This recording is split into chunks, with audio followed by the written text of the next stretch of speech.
আজকে আরও একটা সকাল বা সন্ধ্যাবেলার টিফিনের রেসিপি নিয়ে তোমাদের সামনে চলে এসেছি। আজকে একটা রেসিপি তোমাদের সাথে শেয়ার করব, স্কিপ না করে দেখার অনুরোধ রইল। তো প্রথমে নিয়ে নিয়েছি একটা বাটি। তো বাটিতে নিয়ে নেব আমি আটা। আমি রেসিপিটা কিন্তু আটা দিয়ে করব, তোমরা ময়দা দিয়ে করলেও করতে পারো। তো এখানে আমি 2 কাপ দেখো আটা নিয়ে নিলাম। 2 কাপ আরও একটু নিয়ে নিলাম। এর সাথে নিয়ে নেব 1 কাপ মতো সুজি।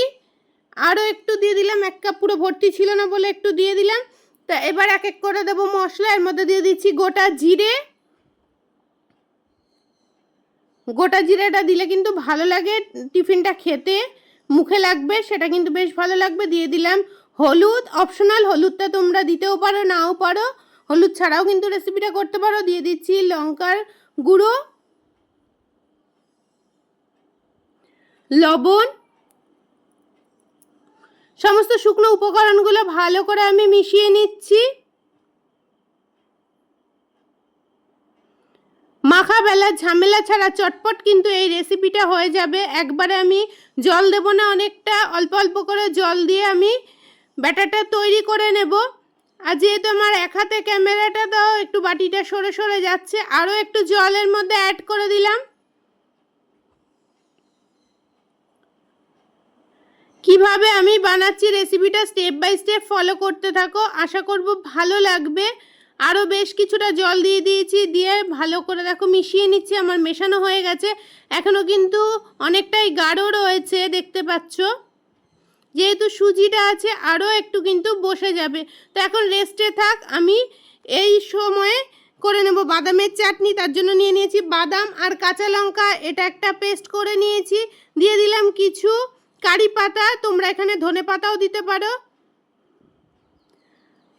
যেহেতু আমাদের বাড়ি সবাই ধনে পাতা খায় না, কারি পাতা দিয়েছি। তা পেস্টটা দেখো রেডি হয়ে গেছে। এখন দিয়ে দিচ্ছি পরিমাণ মতো একটু চিনি, নুন আর লেবুর রস দিয়ে দিচ্ছি। এখানে আমি কিন্তু একটা গোটা লেবুর রস দিয়ে দিয়েছি। দিয়ে আবারও একবার কিন্তু আমি মিক্সির জারটা ঘুরিয়ে নেব, তাতে চিনি আর নুনটা কিন্তু ভালোভাবে মিশে যাবে। আর এই রেসিপিটা কিন্তু বাদামের চাটনি দিয়ে খেতে দুর্দান্ত লাগে। তো বাদামের চাটনি আমার রেডি হয়ে গেছে। এখন নিয়ে নিয়েছি 1 মুঠো গাজর কুচানো, দেখতে পাচ্ছ, আর 1 মুঠো ক্যাপসিকাম কুচানো। তো এগুলো কিন্তু মিক্সির জারে একবার সামান্য ঘুরিয়ে নেব, বেশি না। তো দেখতেই পাচ্ছ পুরো কিন্তু পেস্ট করে নিই, সেইগুলো কিন্তু আমি দিয়ে দিলাম। দিয়ে আবারও কিন্তু ব্যাটারটার সাথে ভালো করে মিশিয়ে নিচ্ছি।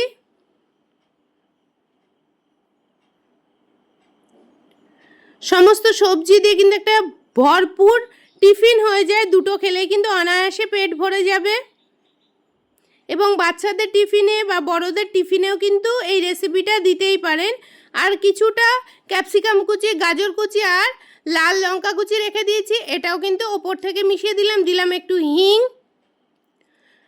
যারা হিং পছন্দ করেন না গরম মশলা দিতে পারেন। সামান্য একটু খাওয়ার সোডা দিলাম। সমস্ত কিছু আবারও একটু মিশিয়ে দিলাম।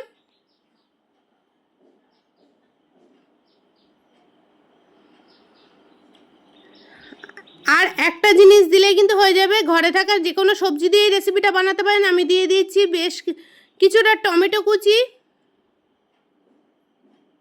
এখানেও দিয়ে দিয়েছি দুটো মিডিয়াম সাইজের লেবু। আর যদি ঘরে টক দই থাকে, টক দই দিয়েও কিন্তু ব্যাটারটা রেডি করতে পারেন। আর একটু দিয়ে দিলাম কারি পাতা কুচি। সমস্ত কিছু দিয়ে কিন্তু আমি রেডি করে নিয়েছি। এখন আমি বসিয়ে দিয়েছি একটা ফ্রাই প্যান, এর মধ্যে তেল ব্রাশ করে নিচ্ছি। খুব অল্প তেলে কিন্তু এই রেসিপিটা দুর্দান্ত হয়। এবং সমস্ত কিছু সবজি থাকার জন্য অনেকক্ষণ কিন্তু পেটটাও ভর্তি থাকে। তো এখন এর মধ্যে আমি ব্যাটারটা দিয়ে দিচ্ছি। তা হাতার সাহায্যে দেখো আমি ব্যাটারটা ছড়িয়ে দিচ্ছি। তারপরে কিন্তু আরও একটুখানি পাতলা করেছিলাম, তবে খুব বেশি পাতলা করলেও কিন্তু এটা ভালো হবে না। একটা কার্ডের সাহায্যে কিন্তু আরও একটু ছড়িয়ে দিচ্ছি। আবার খুব মোটা হলেও কিন্তু মোটা মোটা লাগবে, খেতে ভালো লাগবে না। তো এইভাবে কিন্তু আমি চারিদিক দিয়ে দেখো একটা কার্ডের সাহায্যে ছড়িয়ে দিচ্ছি। তো এখন দিয়ে দিলাম চাপা, কারণ যেহেতু যে সবজিগুলো আছে যাতে সেদ্ধ হয়ে যায়, মিডিয়াম আছে কিন্তু আমি রেসিপিটা করতে দিয়ে দিয়েছি। এবার কিন্তু আমি উল্টে নেব। খুব কম তেলে কিন্তু একটু চাপা দিয়ে করলে খুব সুন্দরভাবে উঠে যায়, দেখতেই পাচ্ছ। আর একটু সাইড দিয়ে ব্রাশ করে দিলাম তেল। এটা তোমরা ঘি বা বাটার যারা পছন্দ করো তারা সেটা দিয়েও কিন্তু করতে পারো, তাহলে কিন্তু ঘি বা বাটারের ফ্লেভারটা কিন্তু আরও সুন্দর লাগবে। তো উল্টে দিয়ে আবারও একটুখানি ইচ্ছে হলে তেল ব্রাশ করতে পারো, আবার নাও করতে পারো। তো এইভাবে এপিট ওপিট কিন্তু সেঁকে নিলাম। আমার কিন্তু টিফিনটা রেডি হয়ে গেছে, দেখতেই পাচ্ছ। আরও একটা সেমভাবেই করে দেখাচ্ছি।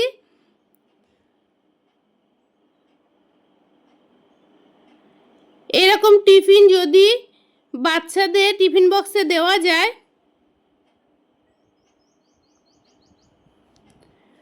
তাহলে কিন্তু অনায়াসে খেয়ে নেবে, এবং যেসব বাচ্চারা সবজি খেতে পছন্দ করে না তারাও কিন্তু অনেকটা সবজি খেয়ে নিতে পারবে এইভাবে দিলে।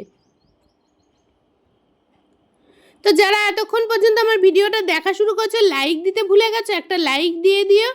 আর পুরনো বন্ধুরা যেমন আমার সাথে আছে সেরকমভাবেই সাথে থাকো। নতুন কেউ যদি আমার চ্যানেলে ভিজিট করে থাকো, আমার চ্যানেলটা যদি ভালো লেগে থাকে সাবস্ক্রাইব করে পাশে থাকা বেল আইকনটা ক্লিক করে দিও। যারা ইউটিউব থেকে দেখবে আর যারা ফেসবুক থেকে দেখবে আমার পেজটা ফলো করে আমার পাশে থেকো। তো এখন আমি সার্ভ করে দিচ্ছি, দেখতেই পাচ্ছ। এইভাবে দিয়ে আমি দিয়েছি কিন্তু বাদামের চাটনি আর টমেটো কেচড়। তোমরা কিন্তু শুধু বাদামের চাটনি বা দই দিয়েও কিন্তু এটা খেতে পারো। তো চলো আজকের মতো এখান থেকে বিদায় নিচ্ছি, আবারও দেখা হবে নতুন কোনো রেসিপি বা ভিডিওর সাথে। ততদিন সবাই ভালো থেকো, সুস্থ থেকো আর সাবধানে থেকো। আবারও দেখা হচ্ছে নতুন একটা সময়ে।